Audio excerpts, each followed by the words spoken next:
सभी बिहार वासियों को मेरी ओर से दीपावली की हार्दिक शुभकामनाएं। आप सभी सपरिवार स्वस्थ रहें, सुखी रहें और खूब तरक्की करें, ऐसी मेरी ईश्वर से कामना है। अपने राज्य तथा अपने परिवार के भविष्य तय करने का समय अब हमारे सामने आ गया। आपका मत तय करेगा कि बिहार का और हम लोगों के बाल बच्चों का भविष्य कैसा है। यदि आप बिहार और अपने बाल बच्चों का भविष्य उज्जवल देखना चाहते हैं तो मेरा आपसे निवेदन होगा कि किसी भी आपराधिक पृष्ठभूमि के व्यक्ति अथवा भ्रष्ट व्यक्ति को वोट नहीं दें, भले वो व्यक्ति आपके जात का ही हो। यदि आपके सामने जितने भी उम्मीदवार हैं वो सभी भ्रष्ट और क्रिमिनल प्रकृति के या क्रिमिनल पृष्ठभूमि के हैं, तो बेहतर होगा कि अपना मत आप नोटा को दें। ऐसे व्यक्ति को वोट देने से बेहतर यही होगा। यदि आप आपराधिक पृष्ठभूमि के अथवा भ्रष्ट व्यक्ति को अपना वोट देंगे तो बिहार से कभी भी अपराध और भ्रष्टाचार का खात्मा नहीं होगा। बिहार कभी प्रगति नहीं करेगा और हमारे बाल बच्चों को बाहर जाकर के ही अपनी रोजी रोटी कमानी होगी, क्योंकि कोई उद्योग यहाँ आएगा नहीं। भ्रष्ट और आपराधिक पृष्ठभूमि वाले कुछ कैंडिडेट्स का उदाहरण हमारे सामने जो आया वो मैं आपके सामने रख रहा हूं। एक है मुकामा से एनडीए के प्रत्याशी अनंत सिंह। इन पर हत्या, नरसंहार और अपहरण के कई आरोप, गंभीर आरोप लगे। इन आरोपों के लिए जेल में भी रहे।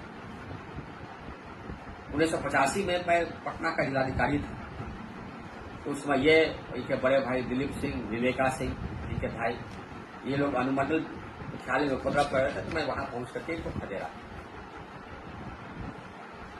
मुकामा से ही आरजेडी के प्रत्याशी हैं सूरजभान सिंह की पत्नी। मैं गृह सचिव बिहार था, उस समय सूरजभान सिंह बिहार के नंबर 1 डॉन जाने जाते थे।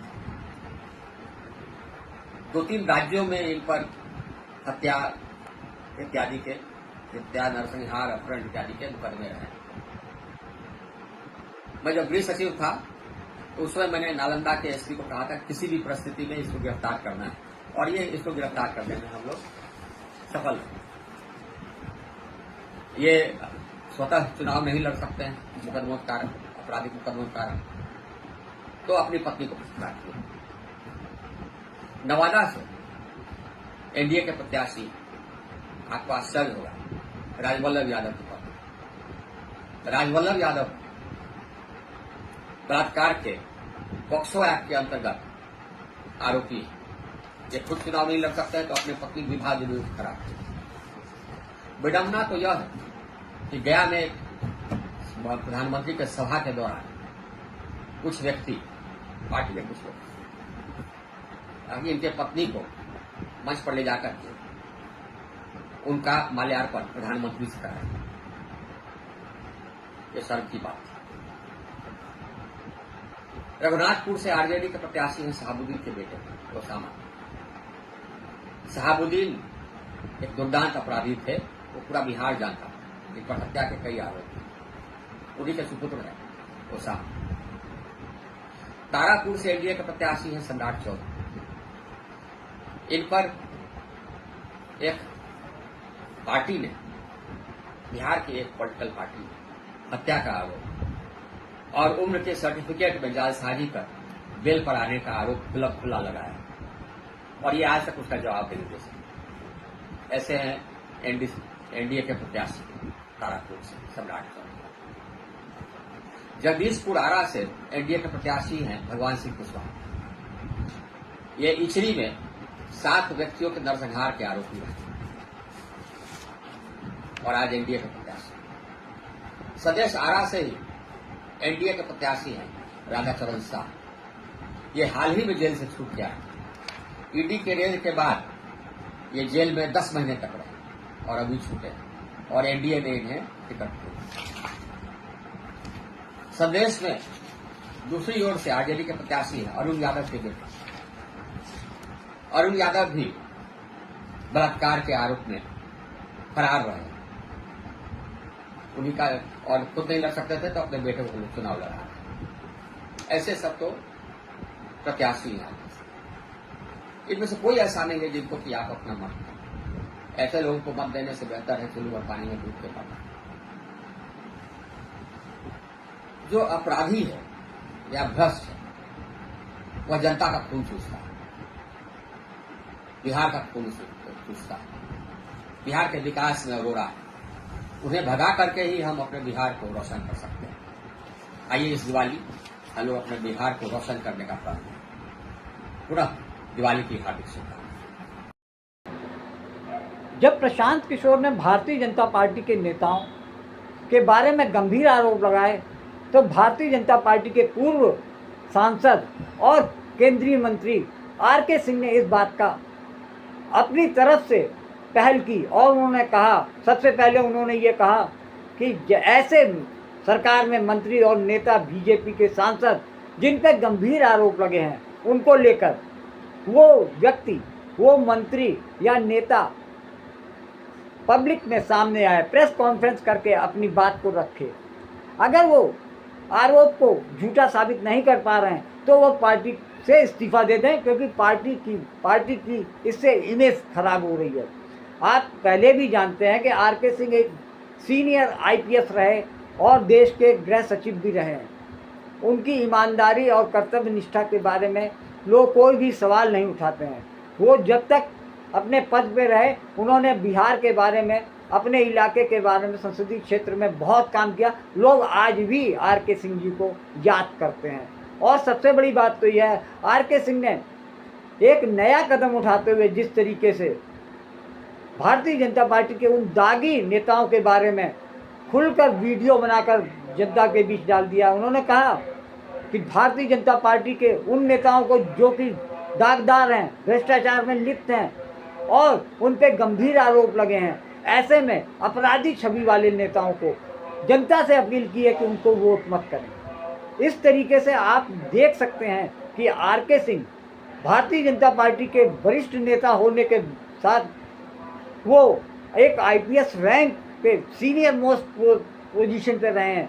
उन्होंने जब भारतीय जनता पार्टी के प्रत्याशियों को वोट न देने की अपील की तो इससे आप समझ सकते हैं कि भारतीय जनता पार्टी के अंदर भी भीतर घात चल रहा है। उनको लग रहा है कि कुछ तो गलत हो रहा है जिससे कि पार्टी की छवि को झटका लग रहा है और इसका खामियाजा उनको विधानसभा चुनाव, बिहार के विधानसभा चुनाव में उठाना पड़ेगा। यही बात सोचकर आर.के. सिंह ने खुलेआम ये ऐलान कर दिया है कि जनता से अपील की है कि वो दागी, भ्रष्टाचार और अपराधी छवि वालों को आप कतई वोट ना दें। आप कुत्ते बिल्ली के नाम को वोट दे सकते हैं, लेकिन इन दागी अपराधियों को वोट तो कतई ना करें।